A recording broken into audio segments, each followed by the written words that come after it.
Hello everyone. Last video में हमने noun को बिल्कुल बेसिक से जाना था।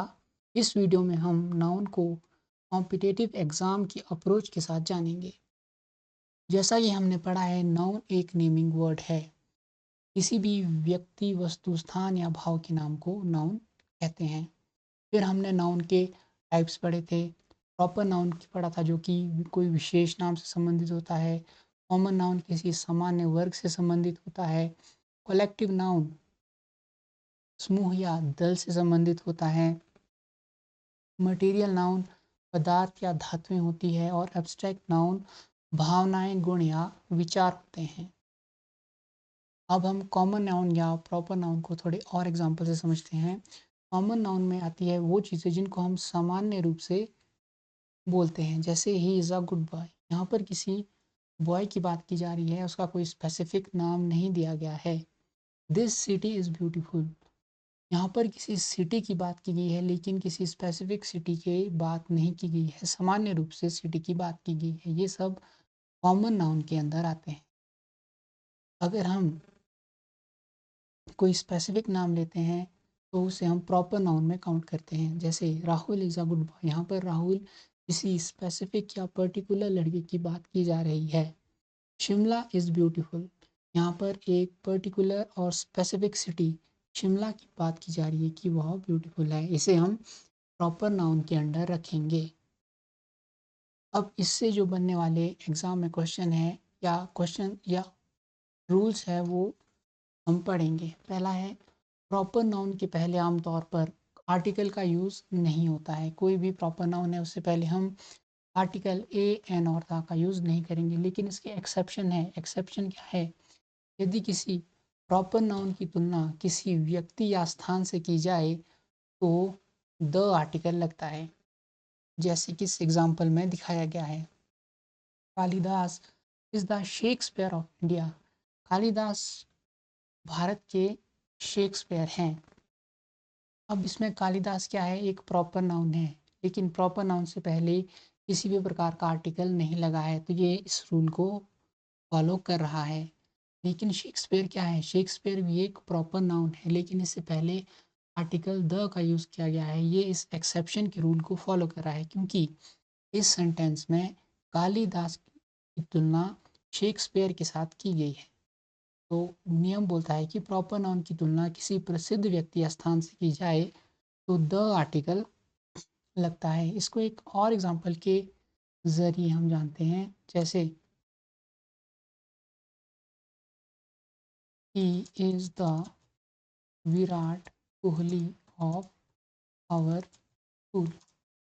यहाँ पर विराट कोहली क्या है? एक प्रॉपर नाउन है, और उससे पहले भी द आर्टिकल का यूज़ किया गया है। क्यों किया गया है? क्योंकि यहाँ पर ही कोई लड़का है, उसकी तुलना किससे की जा रही है? विराट कोहली से की जा रही है। तो ये एक्सेप्शन के रूल को यहाँ पर फॉलो किया जा रहा है। नेक्स्ट चलते हैं हम कलेक्टिव नाउन के ऊपर। कलेक्टिव नाउन क्या होती है? कलेक्टिव नाउन होती है a word that refers to a group, जो एक ग्रुप को बताती है। जैसे टीम है, जूरी है, कमिटी है, आर्मी है और पुलिस है। अब इसकी रूल क्या है जो एग्ज़ाम में पूछे जा सकते हैं? पहला रूल है, यदि ग्रुप एक साथ मिलकर एक इकाई के रूप में, एक यूनिट के रूप में काम कर रहा है, तो सिंगुलर वर्ब आएगी। जैसे एग्जाम्पल के तौर पे, the jury has given its decision. यहाँ पर हम सिंगुलर वर्ब का यूज़ करेंगे, हैज़ का यूज़ करेंगे। क्यों यूज़ करेंगे? क्योंकि जूरी जो है वो सब एक मत है किसी डिसीजन को लेकर। और दूसरा रूल है कि यदि समूह के सदस्यों के बीच मतभेद है या वो बँट गए हैं, तो फिर प्लूरल वर्ब यूज़ की जाएगी। इसके लिए दूसरा एग्जांपल दिया गया है, the jury are divided in their opinion. यहाँ पर क्या है? जो जूरी है उसके जो ओपिनियंस है उसमें मतभेद है, वो अलग अलग ओपिनियन दे रहे हैं, इसलिए यहाँ पर प्लूरल वर्ब आर का यूज़ किया गया है। इसको एग्जांपल के ज़रिए और समझते हैं।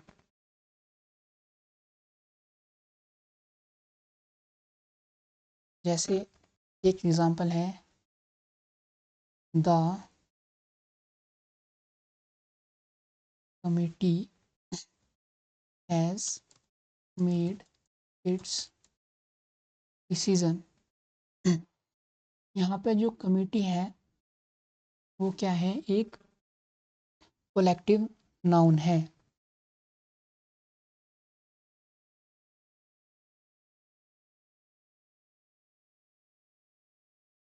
कोलेक्टिव नाउन है, लेकिन कमेटी ने एक डिसीजन लिया है। लेकिन जो कमेटी है, जो उसके ग्रुप है, जो उसमें सदस्य हैं, उन सबको मिलाकर एक कमेटी बनी है और उस कमेटी ने एक ही डिसीजन लिया है, उसमें कोई मतभेद नहीं है। इसलिए हम यहाँ पर क्या करेंगे, सिंगुलर वर्ब हैज़ का यूज़ करेंगे।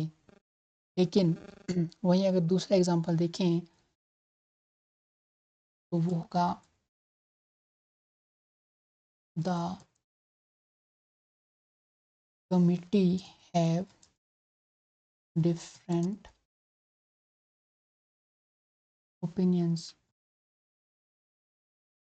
यहाँ पर क्या है, यहाँ पर जो कमिटी है उसके जो सदस्य हैं उनके बीच क्या है, उनके अलग अलग मत है, अलग अलग उनके ओपिनियंस हैं। तो इसलिए हम यहाँ पर क्या करेंगे, प्लूरल वर्ब का यूज़ करेंगे, हैव का यूज़ करेंगे, क्योंकि कमिटी के अंदर जो है वो अलग अलग ओपिनियन है, एक ओपिनियन के ऊपर वो सहमत नहीं है। तो यही ये रूल बोलता है।